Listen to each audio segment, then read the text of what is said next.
Opie is here, and his show starts now. We got Phil Collins coming in here in about 15, 20 minutes, so there you go.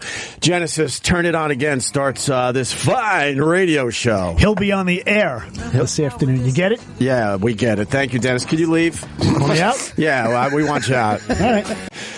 Genesis, Turn It On Again. I haven't heard that song in years, Vic Henley. I love that song. Do you really? I'm a big, I like even the crappy Genesis songs I like. Like which ones are the crappy ones? Well, that's him by himself, Susa Studios. Studios. Horrible. That's a great song. Nah, that's not good? No, I don't think so. I'm Cuban. I thought that was the best one. No, really? What does being Cuban have to do with We can't dance to it. It's garbage. And you can dance to Susa Studios. I can dance to anything. I think that's right. That goes back to you being Cuban. I think that's why he wrote the book, too, because he didn't want to be known just for Studios. So right, he decided it's time to write a book and just let it all out there. So Follow you, follow me. Follow you, follow me. That's not a shitty Genesis I like song. that one. No, I was going to say, I'm going back to... I'm like trying to think one. of a shitty Genesis song. I was playing a lot of Genesis on the way in today.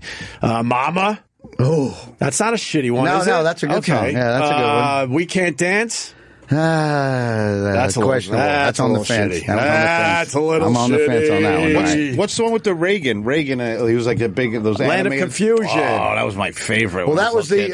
that was the great TV show from England. Where they used the puppets, Yeah. as the politicians, Yeah. and it was a series, and it's really famous. And I'm drawing a It was on complete blank. CBS here. And I don't know For that a minute. Yeah. For a minute. Oh, really? Yeah, thanks, C. Yeah, it's called. yeah, it was like it was some bar in D.C. and all there was humans and puppets. It was a massive hit in England, and they brought it over here. And I just looked it up 2 weeks ago and forgot. They're called the something. I only know the video. I didn't realize there was an actual TV show. It was a super successful political satire show that they tried to spin off over Is here. it D.C. Follies? Yeah, it's something. What year was That was 87 to 89. If you look up, I'm only 40. Look up puppets. Look up puppets. All right, look up puppets. Political puppet TV show. That's exactly what I looked up. Political puppet TV show.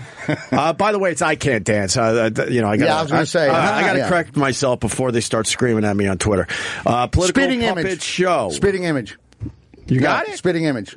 I don't think I've ever seen That's Spitting it. Image. That's what it was, and it was awesome. But that's what they based that video on? Yes, exactly. That was taken out of that. But Okay. that's completely amazing. It was really funny, and didn't catch on over here. Yeah, all right. But there you have it, Genesis. God, that's a good song. Turn It On Again. That's a fabulous song. I kind of like it a lot. Well, did you enjoy the Mike and the Mechanics when they spun off into that? I mean, you don't have the father told his children through the missing years. The missing years, right. But he didn't even write that. No, that was after he left. That was Rutherford and Tony Banks. Mike Rutherford is... No, that was his solo project. Yeah, Mike and the Mechanics. Yeah. So it was Mike Rutherford and Tony Because Banks. Genesis did try to go on when Phil said, fuck you guys, my solo career is sweet. Yes, and I think around 96 he left Genesis, and they tried. I think they tried one album. I don't remember with who. I didn't give a fuck. I was done myself at that point. I think Tony Banks was the drummer. Mike Rutherford and Tony Banks and Phil Collins and Peter Gabriel were the original, maybe. You're missing one, I think. I'm leaving somebody out. I think you're missing one. I'm never perfect. That's all right. I only come on here so people can correct me, and I can learn more. Yeah, right. You're like a walking encyclopedia. No, I'm full of shit. You're a walking encyclopedia. I'm like Wikipedia. I can be corrected at any moment. What were the original members of Genesis? You had the Peter Gabriel.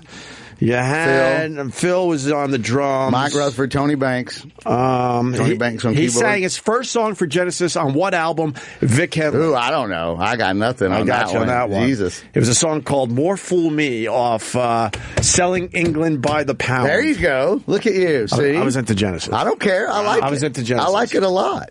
What was the double album? They did a double album. Lamb Lies Down on Broadway. No, that's the one with Follow You, Follow Me, I think. The Lamb Lies Down on Broadway is a great fucking album. You know the song In the Cage? Yes. Yeah. Okay, all right. But I'm trying to think of, in the mid-'80s, there was a double record, I think, if I'm not totally... I don't know they if got you're so right sassy. about that. I might be wrong. Again, I don't know only if you're come on right here to about be that. corrected. You're confusing me a little bit here. Lamb Lies Down on Broadway. Abacab was not a double album? No. I can tell you something about Abacab. That's what I'm thinking. That was the one I was thinking of.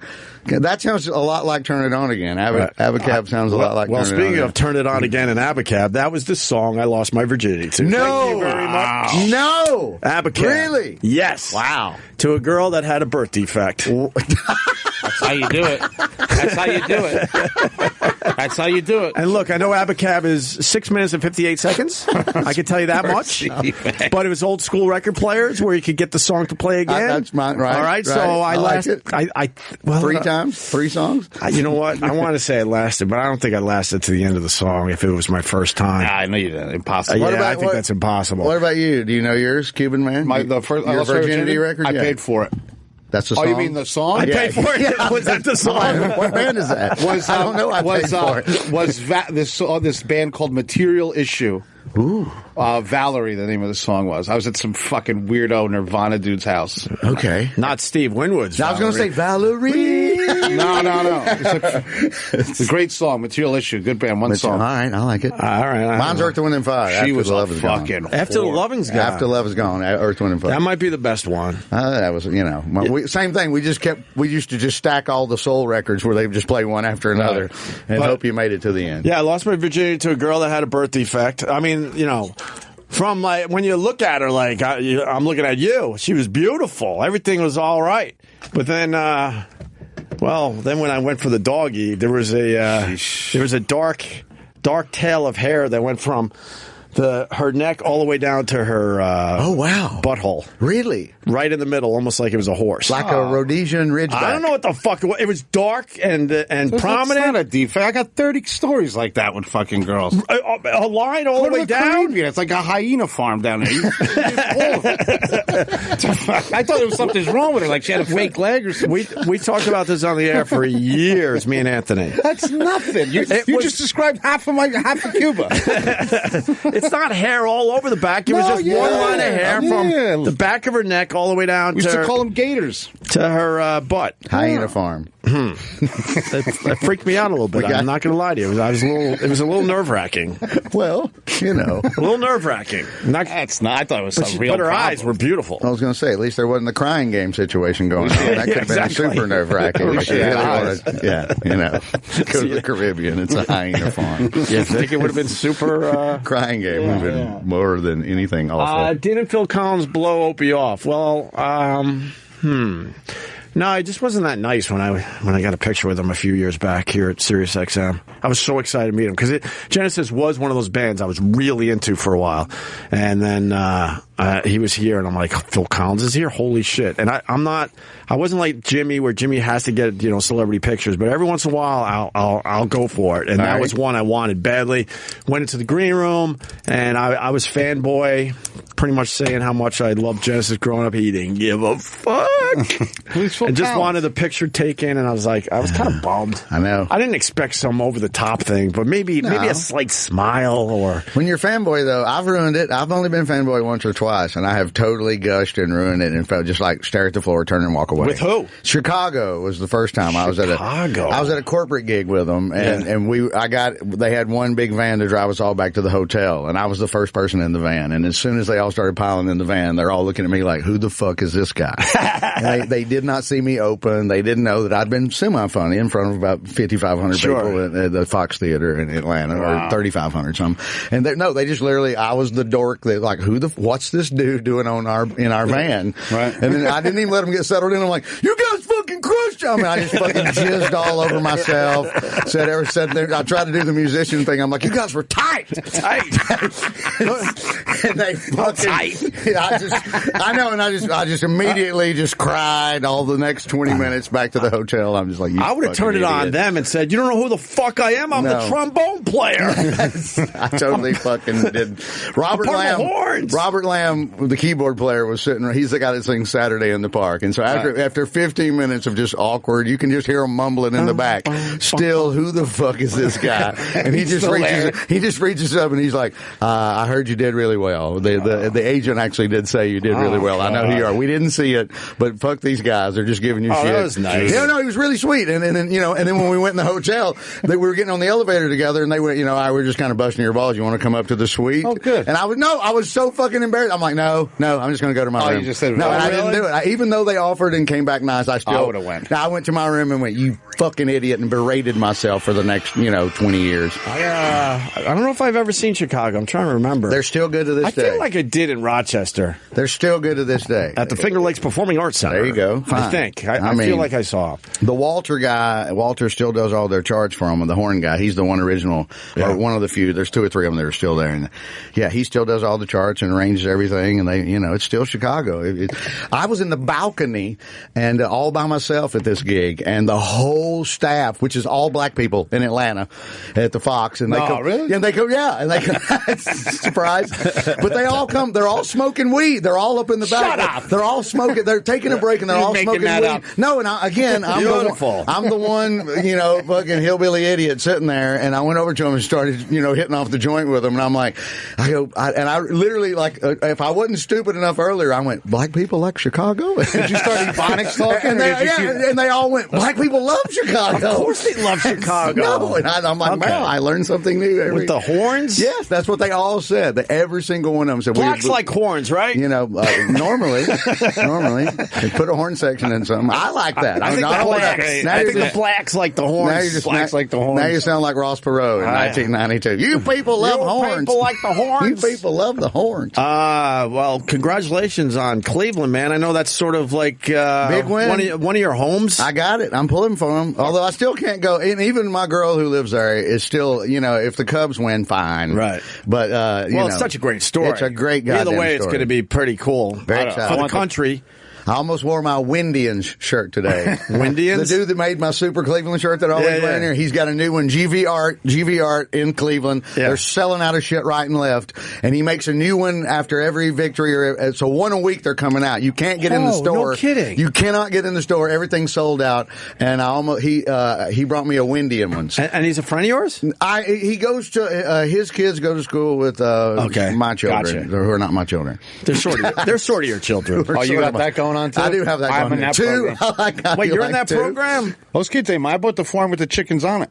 I didn't know that. Yeah. That's a nice way of saying it, Carl. I did not know that. I got them when they were 3. Okay. I missed all the fucking shit. The twins were 3 and 4 when I showed up. Yeah. All right. So they pretty much look at you that, you're the dad, man. Yeah, but if they really fuck up, I can blackjack deal it. Like, that ain't my problem. Thank you for playing. That was I'm like, Marie, nobody in my family eats fucking batteries. That's your fucking, I don't know what he's doing in the corner. That used to be, I forgot whose joke that was, but there was some New York comic that was in his act where he goes, I was dating a blackjack dealer and I knew it was over when she went, we're done.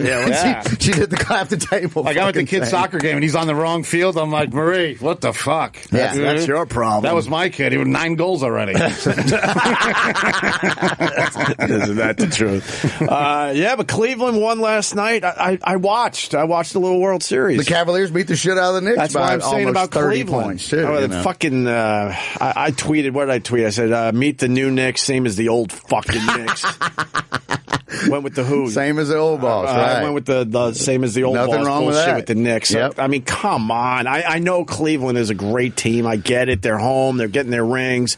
It's a tough spot to be in. But then to lose by 30 pounds. What, Paul? Undertaker was there. The Undertaker was at the game? Yeah, in full gimmick and everything. Yeah, and he was helping giving out the rings or something, or he was back. Mick? Or Isn't Mick the Undertaker? There he is. Foley? Yeah, that's the picture I saw. He was meeting Mick Foley. everybody. Foley's not the Undertaker. Who was it? Mankind or Cactus Jack. Who was Foley's first one? What was he Mankind. called? Mankind. Was that what he called himself? Yeah. All right, I don't know. Yeah, I don't know. He had a few, but all my wrestling's from the 70s. But the Cavaliers look great already. Did you hear about the Warriors though? They lost to San Antonio. They lost in a spanking. They lost by 29 points at home. Great. They didn't lose one game last year at home in the regular season. They lost one in the regular season. Yeah.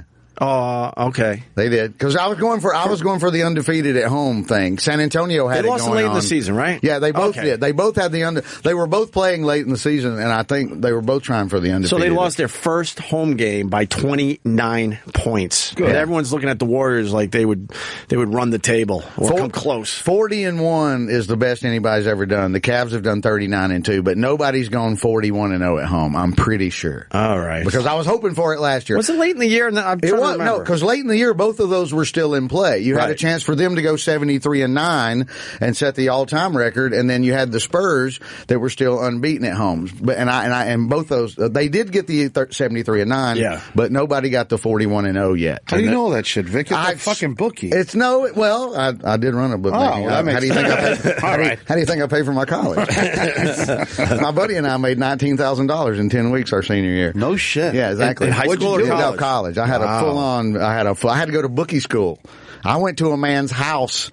To learn it? I went to a man's house to learn it, and he supposedly had won the house in a card game. Oh, my God. And it was like the wall of television. Degenerate Harvard. It's crazy. Right. And I went to bookie school, and I'm not going to say the dude's name. Because in Alabama at the time, no matter the first time they caught you for gambling, it was a misdemeanor no matter how large your operation was. So if you had never been caught, and you could be running a $10 million gambling operation, if it was the first time they caught you, it was a $35 fine and a misdemeanor. What's that about? Totally. Well, thank you, Alabama lawmakers from the 50s or whoever. Somebody, right? Exactly. So when you say you went to bookie school, was it sort of official with this guy? Did you have to pay him a little bit? No. I made my. Or were you working? Were you working for him a little bit? No. I knew a taste. I knew who. Yes, I gave him 10%. He had to be taking a taste. I gave him 10%. He taught you the lay of the land, and then you had to give him a little taste. He told me what to do. Gotcha. He told me how to move the points. I could lay off. If somebody went super crazy bet that I didn't want to take, I could shift part of it to him. Oh, wow. And I sat there for 3 afternoons in this man's house. Did you set the points, or did he sort of go? He gave it to me first, and then I would adjust it based on where my money was coming in. Gotcha. You know, if everybody's going one way, you got to start moving the line to get them to go back the other way. And you made $19,000? I mean, that was the best we ever did. We made $19,000 in 10 weeks. What'd you do with it? Blew it, because we had the policy of ill-gotten gains have to be wasted. Who the fuck says stupid shit like that? My partner and I agreed with him. That's not stupid. Everything I've gotten to an ill-gotten. I'd be homeless if I followed that. When you get money that you know you just didn't earn, of course you spend it. When I was a kid, I used to get hit by a car every 13 minutes trying to get money. We walked into the War Eagle Supper Club, which was one of the only places you could see live music at the time in Auburn. Everybody else was a hotel lounge or a weird thing. This was a cinder block building 100 yards on the outside of town where you could still get liquor and, you know, break all the rules because it was a different county. And we walked in there one night, and I had like $1,000 in my pocket, and he had $800 or $900. And he looks at me, my friend, and he goes, "Let's go do the Old West thing." And I'm like, "What do you mean the Old West thing?" He goes, "Let's go storming through the saloon doors and go, 'Drinks on me,' you know, and buy a round for the house." Did you do it? And we asked the bartender, "How much will it cost us to do that?" Right. And we didn't tell him how much we had in our pockets. Right. And he went like, $900 for the next hour. Wow. And so the band, I still remember that Telluride was the name of the band, and they were taking a break. They were playing the by the Allman Brothers, which is a long song. Right. And wait, how does it go again? It's an instrumental. I can't.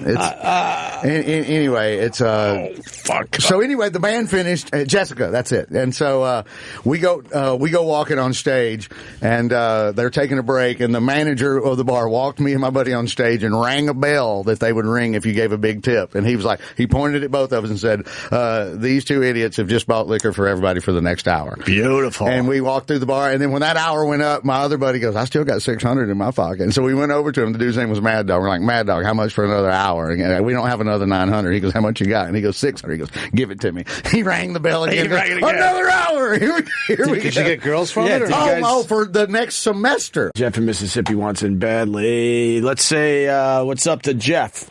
What do you got, Jeff? Vic's sitting there talking about Lee, you know, in the wall of TVs and stuff. Sometimes you need to keep your mouth shut, Vic. You need to be careful on that.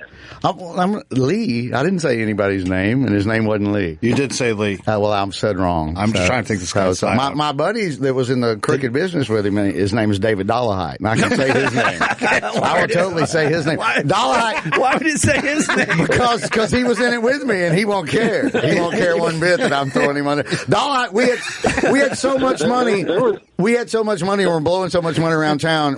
My sister-in-law sold Dollar had a fake Rolex, and because we were blowing so much money, everyone thought the Rolex was real. Beautiful. Yeah. All right, Jeff. Thank you, buddy.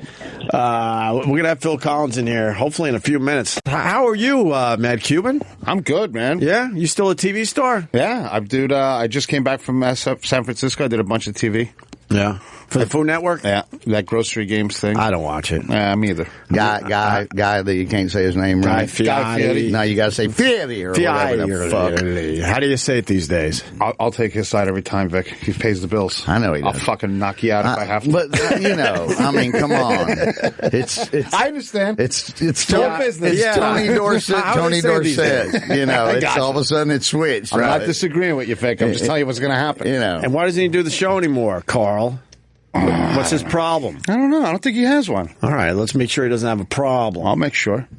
We're trying to clean up some problems these days. I hear you. Where's Fox Brothers Barbecue on your hat? Atlanta. Okay. Fox Brothers Barbecue. I should know Best that. in Atlanta. Best brisket in Atlanta by I should know far. that. A lot of bums out there doing barbecue. He ain't one of them. Okay. Well, there you go. I think they're from Texas originally. So. Well, okay. I've never had a bad barbecue. Oh, dude, bad barbecue is worse than any bad. Oh, you can get it's bad. I've never had a bad barbecue. Vic, I mean, you know barbecue better than anybody. Nothing worse. It's all about the rub. No, not really. Moisture. It is.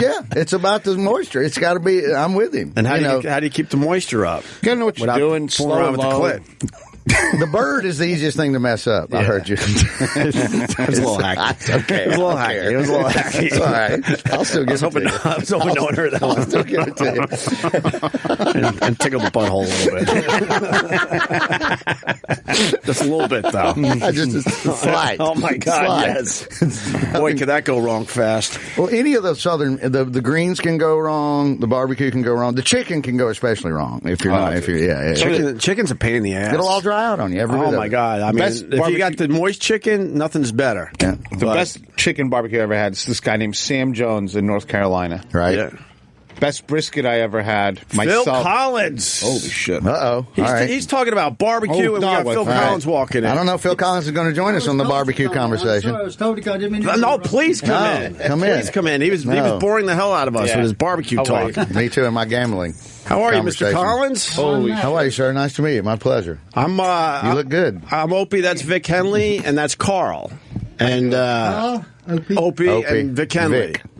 Rick. Vic. Vic Henley. Then I Dick. shall call you Vic. You can call me anything you want, Phil Collins. Vic. Yeah, he's a stand-up comic. This guy's a star on the Food Network, a chef, and this is his show. And I do a little radio. Yes, he's the host of this. And I've been a huge fan of Phil Collins and Genesis forever.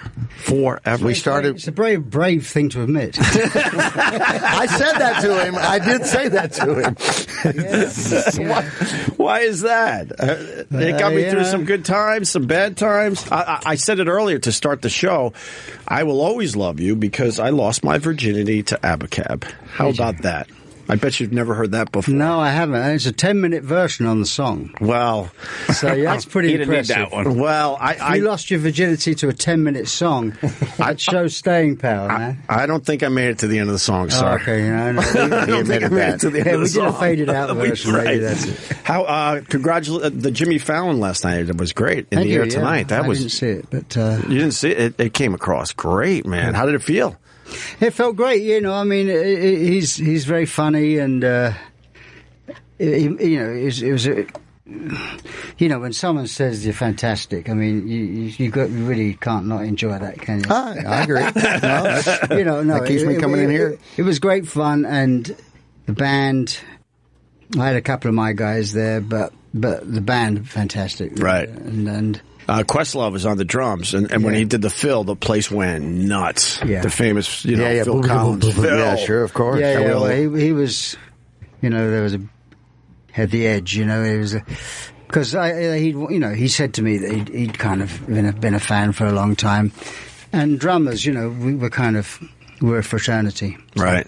Yeah, but did you want to play the drums last night? I know you're having a tough time playing these days. No, I'm steering clear of that for the moment. I've got to sit in my garage and tinker around a little bit. Tinker around, yeah. How long has it been since you've been performing?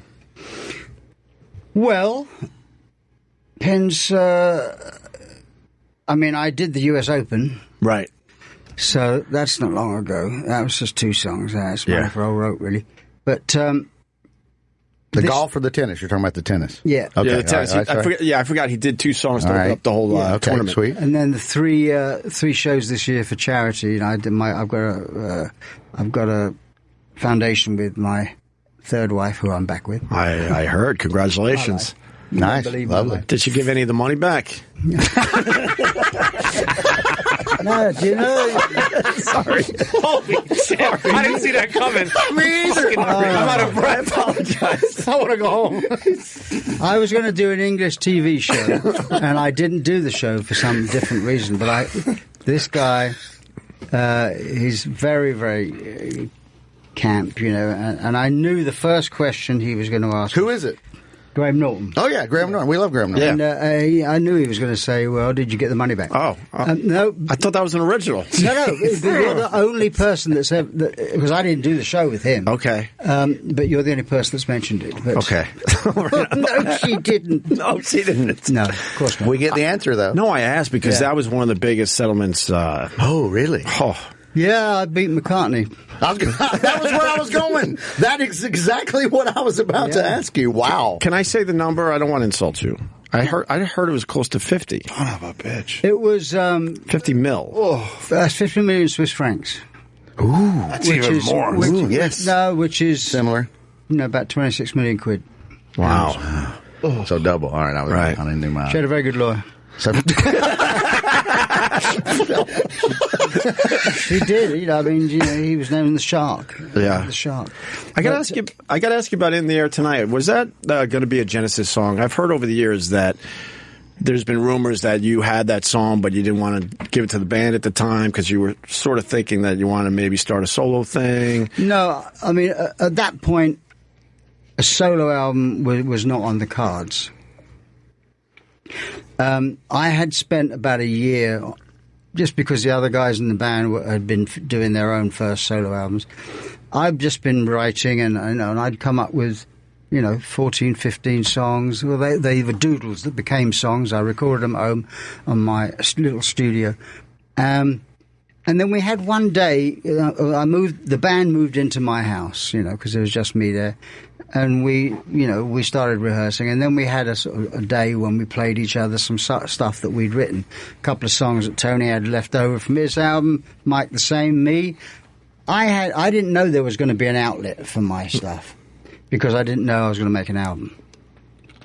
So the chances are that I would have played them my best stuff. Sure. Because as far as I was concerned, this was not going to be the only outlet for it. Right. Tony Banks insists that he didn't hear it. Otherwise, he'd have nabbed it for the Genesis. Are you saying that you actually played it for them and they don't really remember? I think he's saying that's what you're thinking. I played my demos to Mike and Tony, right, of which one would have been In the Air Against Tonight. All Odds, one would have been In the Air Tonight, and the two that they chose, which was Misunderstanding, which was... That's a good one. That was a big hit. It's a great one. That's a great song. And then Please Don't Ask, which was a very personal song, but they loved the song. So the rest I put back in my pocket until we'd finished Duke, which was the album we were working on. I love Duke, by the way. I love that album. I was supposed to go up to... I did go up, in fact, to London to visit Ahmet Ertegun to play him Duke. Just because he was in London, and just keep him up to what we were doing. And he knew that I was going through a divorce, and I was not in a particularly good frame of mind. And he asked me what I was doing, and I had a cassette in my pocket. And I said, I've been writing songs. He said, well, let me hear some. He heard In the Air Tonight, and he said, wow, man, this has got to be a record. This has got to be an album. I'll do anything you want, anything I can. It's got to be an album. And it's at that point that I knew I was going to make a record, because I got so much enthusiasm from him, and I loved that man so much, and I respected him, that at that point, that's when I knew. But, we'll always be arguing about this Tony Banks thing. Yeah, I'm sure. Mike doesn't remember it all, which is. Oh, Mike, come on! That's good. He's on the get fence. in there, Mike. He's on the fence. It doesn't matter. That means he really remembers. He's just not saying. It hurts too much. He's just not saying. Right. And the first time you sang for Genesis, was it off Selling England by the Pound? The first song I sang with Genesis was For Absent Friends, which was on Nursery Crime. Oh, okay. And then the next album, Nursery Crime. Then the next album was Foxtrot. Right. I didn't sing on that. I mean, I sang backing vocals. Right. I did all the backing vocals. And then there was Selling England, and that was more for me. Yeah, that's the one. I always thought that was the first one you did for Genesis. Yeah. I just learned something today. But Amadurga, that's Clive Davis. This is one of the most influential people in music ever, possibly. So when he tells you, that's it right there. Well, that's right, I mean, I got Genesis to sign in 1973. Our record label was up. Our record deal was up here. And I said, we really should sign with Atlantic, because Atlantic, such a great label, such a great history of music. And I was, a big R&B fan.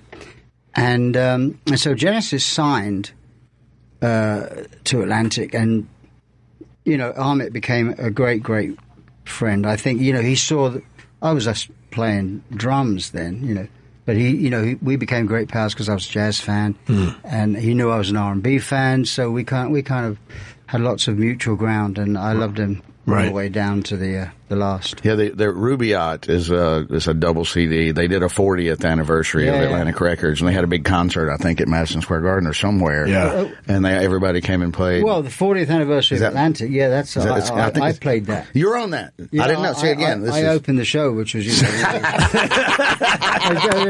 me on a piano. Right? I love when I'm stupid. No. It was me on a piano and a half full auditorium because people were arriving. Anyway, and Genesis did a wasn't that at the Garden? Wasn't it? Yeah, it was at the Garden. Yeah, I love how you just. And actually, Zeppelin. Zeppelin played, and I think Jason Bonham, who later played with Zepp, he played drums that night. And a lot of people say, and I disagree with this, Mr. Collins, that you ruined the Zeppelin reunion at Live Aid. They didn't sound good, and it had nothing to do with Phil Collins. Oh, in 85? 85, he was playing. I remember he flew on the plane. He flew from London to Philadelphia, right? Look at this smirk. You look at. I remember every second of it. I just got the book yesterday, but I've been researching online and whatnot, and you have a lot of regrets for going from London to Philadelphia for Live Aid. Part of the book, the effects of the book, has made me realise, come to terms with. No wonder there was some, bad press, some, people getting annoyed with me, because I was everywhere, doing everything. I was doing this album. I mean, in 1 year, I did a Genesis album, I did a solo album, I did a Eric Clapton album, I did a Philip Bailey album, and I did a Frida from ABBA album. Oh, I forgot about Frida Lindstad. No, I know, from ABBA. Frida Lindstad, from ABBA. I forgot about the Philip Bailey project, too. Philip Bailey was great stuff, man. But I did all this stuff, and looking, working on the book and seeing how long the tours were and seeing the one thing after the other, I did come to understand why I became annoying, omnipresent and annoying. Right. And the things with the thing with Live Aid was it also came at a point where Phil Collins, is doing Live Aid, and he's not only going to do it once, he's going to do it twice, And I remember being asked, Sting and I had met at the Band Aid record session, and we got on very well. So, he called me and said, why don't we do something together? So we did something together at Wembley. And then before that, someone had asked me about playing with do I want to do anything else? And I always love playing drums with people. So I said, well, where's Eric and Robert? Because I'd just done albums with them. Right. And I was told they were both in America, playing in America. So I said, okay, well, that's that. And then a couple of days later, someone came back to me and said, you could do it, you could get Concorde and do both. I said, all right, if it's possible, I'll do it. Yeah, no problem. So I remember as a fan, I remember how cool that was. That was very cool, yeah. But I did say, I'm not the only one, am I? And they said, no, because Joanne Duran and Power Station were going to do, that they shared members and they were going to do one, set in each space. Anyway, by the time I got there, everybody had chickened out. So it was just me. So now I'm the flagship. I'm the flagship. You understand how this I understand now. Right. It would have been nicer if there was a few other people. Yeah, that and of course I arrive in Philadelphia and show off, Yeah. But what we see, it's all in the book. I mean, it is a good story, but this whole thing with Zeppelin started when Robert and I met in Dallas. I think either I was rehearsing there or he was rehearsing there, and he or I both came, together. And he said, "Could you get me on this show?" I said, "Man, you're Robert Plant. You don't need me to get you on the show. Just call Bill Graham." And he said, "Oh, Bill Graham doesn't like us," which is another story. But I said, he said, "You, me, and Jimmy could do something." Page, Wow. I said, "Sure, that sounds like fun, Yeah, count me in. I played with anybody. I play with everybody. I can, I got big ears. I saw Zepp's first gig at the Marquee. I can do this. Anyway, in the 2 weeks between that conversation and the concert, it's become Led Zeppelin. And it's not me, Jimmy, and Robert having a blow. This is John Paul Jones, and they've had a drummer that's been rehearsing with them for a week. So anyway, to cut a long story slightly shorter, I wasn't made to be very welcome in the Goat's Head caravan. Jimmy was very unhelpful. And I'm going to use that for the rest of my life. I was going to say that is the most tactful, English, polite way to say he was a dick to me. My mother-in-law is very unhelpful. It's very unhelpful. And actually, Tony Thompson, bless his heart, who was the drummer, who was a fantastic I was trying to remember his name. He wasn't having it that you were there as well. He'd been rehearsing. Right. And suddenly there was this English dick that swans in off Concorde. Right. Probably had a few champagnes, 4 grams of coke or something, and he's going to fuck my show. 4? Damn. It's like this. Don't say I know. I don't know. I know one bump off the end of a key. I don't know 4 grams of coke. I'm Cuban, Phil. You can direct all that to me. I'll sort it all out for you. Believe me, I mean, That's a Tuesday. I had to be straight as a die on that day. It was a day of logistics and playing, and but. In fact, I think it was some of the guys in the Zepp caravan. I was made to feel very uncomfortable. And I say, the drummer, I played with 2 drummers for a long time. And I said, I think we should try to avoid this kind of thing. Try to avoid that kind of thing. And of course, we went on stage and he did exactly what he wanted. And I was kind of found myself playing the air a bit. So he didn't, you went the drummer hookup and he didn't play along. No, I mean, so to speak. I felt like walking off, but I couldn't walk off quietly. Right. And we'd now be sitting here talking about why did you walk off? Oh my God, they wouldn't have let that down. But they, you can see it. It's like Jimmy was not on his best, and Robert, you got to be match fit to sing that, plus the nerves. Right. And anyway, but I got pilloried for it. The reason I'm even talking about this is because the guys pilloried me in the music press for being pretty much the reason why they sounded crap, And so I just wanted to put, in a humorous way, and it is done in humor. It's not done in bad taste.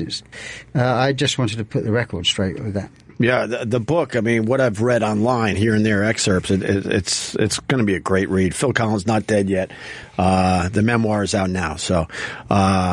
yeah, I was disappointed by Zeppelin at Live Aid, that's for sure. I'm not disappointed that he used the word pilloried twice. Yeah. I'm ecstatic that you just... I don't know what that means. And it wasn't... I do. It's a medieval torture device, the pillory.